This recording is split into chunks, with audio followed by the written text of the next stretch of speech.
unha factura para algún.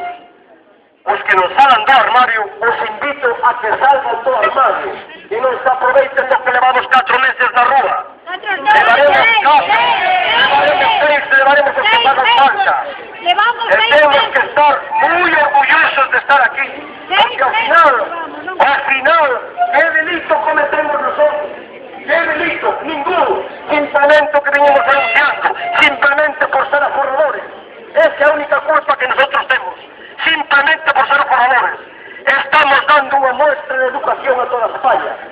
Que problemas hubo? Ningún. E nos queren acojonar coas multillas por pisar a línea continua como se fóramos automóviles. Non vos acojonar, que nos queren acojonar. Pero non nos van a acojonar porque algúns sabiñamos outras guerras máis fuertes que esta.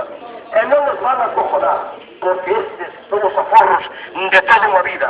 E eu cando penso que son de toda unha vida e miro moita xente con muletas como acabo de mirar por aí, se me revolvo o estómago mirar os que están no armario. Se me revolvo o estómago. Se salgan de unha puta vez os do armario e que teñan un pouco de dignidade como traballadores e como aforradores. E aquí todos estamos no mismo barco. No mismo. E o objetivo simplemente é recuperar o que nós, pero que pouco vivimos.